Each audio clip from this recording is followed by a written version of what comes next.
ఏంటి ఎలా వచ్చిందో నీకు తెలీదా? నీకు తెలీదా?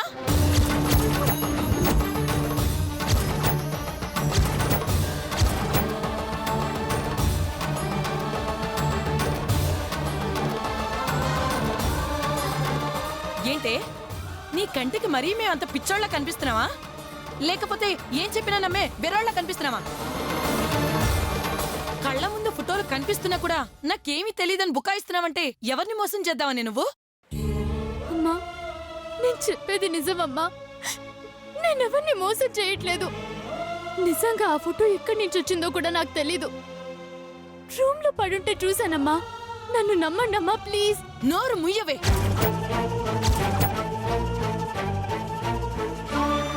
నోరు ముయ్. ఇప్పటికే మమ్మల్ని పిచ్చోళ్ళని చేసి పారేశావు. ఇంకా ఇంకా పిచ్చోళ్ళని చేయాలని చూడకు.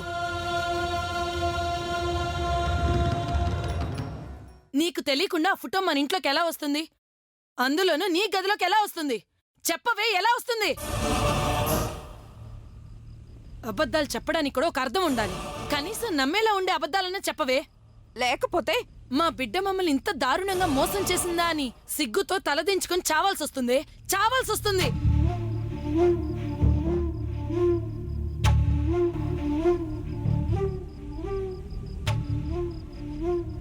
అమ్మా, మీ వాదన మీదే తప్ప నా మాట విన్నరేంటమ్మా?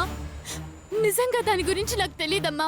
దయచేసి నన్ను అర్థం చేసుకోవడానికి ప్రయత్నించండి, ప్లీజ్. ఏంటే నమ్మేది? ఇంకా ఇంకా అబద్ధాలు చెప్పావంటే చంపేస్తాను. జానకి, తను చెప్పేది కూడా నిజమై ఉండొచ్చు కదా. ఆలోచించడం మానేసి ఎందుకంత ఆవేశపడిపోతావు చెప్పు. నానమ్మా, నువ్వు మాట్లాడకో. జరిగిన దాంట్లో కేవలం బుజ్జమ్మ తప్పు మాత్రమే కాదు, నీ తప్పు కూడా ఉంది. తను చిన్నపిల్ల, తనకి చెప్పాలన్న బుద్ధి లేకపోవచ్చు. మరి నీ బుద్ధి ఏమైంది? మన బుజ్జమ్మ వాడిని ప్రేమిస్తుందన్న విషయంతో పాటు వాడు తనకు ఉంగరం తొడిగాడన్న విషయం కూడా నీకు తెలుసు. మరి మాతో ఎందుకు చెప్పలేదో? ఏదో ఒకటి చేసి వీడితో పెళ్లి చెయ్యాలని చూసావే తప్ప మాతో చెప్పాలన్న ఆలోచన చేసావా నువ్వు? అన్ని సొంత పెత్తనాలు, సొంత ఆలోచనలు చేసి చివరికి అందరి ముందు మమ్మల్ని ఎతవల్ని చేసి పడేశావు.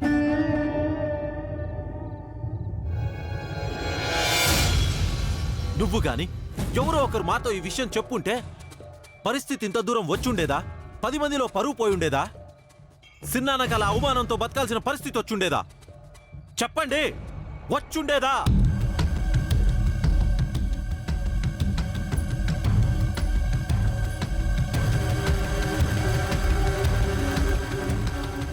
అన్ని దాచిపెట్టి చివరికి కళ్యాణ మండపంలో అవమానంతో తల దించుకునేలా చేశారు.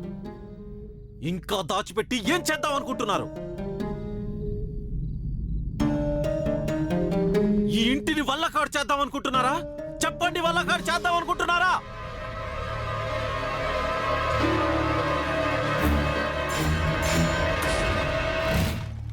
చిన్నాన్న ఎలా ఉన్నాడో, ఎలాంటి పరిస్థితుల మధ్య బతుకుతున్నాడో మీకు అసలు అర్థం అవుతుందా? ఈ ఊళ్ళో ఇప్పటిదాకా ఆయనని వేలెత్తి చూపిన వాళ్లేడు.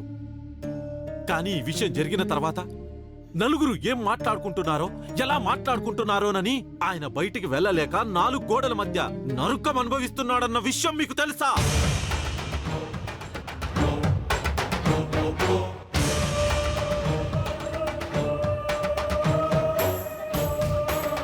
ఒరే దత్తుడు, వదిలేరా. తన దారి తను చూసుకున్నప్పుడు మనం దారి గురించి చెప్పడం అనవసరం.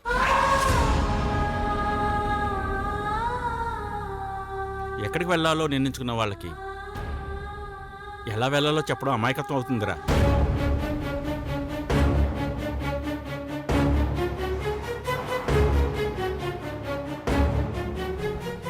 లేదు నాన్న, నా దాన్ని నేను చూసుకోలేదు. ఎక్కడికి వెళ్ళాలో నిర్ణయించుకోలేదు నాన్న.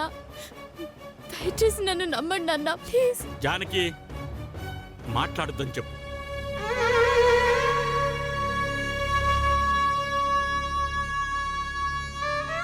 పిల్లలు పుడుతూ వాళ్ళు ఏడుస్తారు.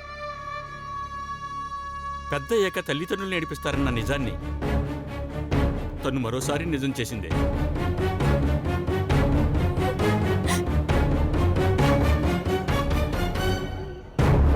మనమంటే ఎంతటి గౌరవం ఉందో, మన మాట అంటే ఎంతటి విలువ ఉందో ఒకసారి కళ్ళారో చూశాను. నా బిడ్డను ఎంతో గొప్పగా పెంచానని ఎంతో గర్వపడేవాణ్ణి. కానీ ఎంత గొప్పగా పెంచానో తెలిసొచ్చేలా చేసింది.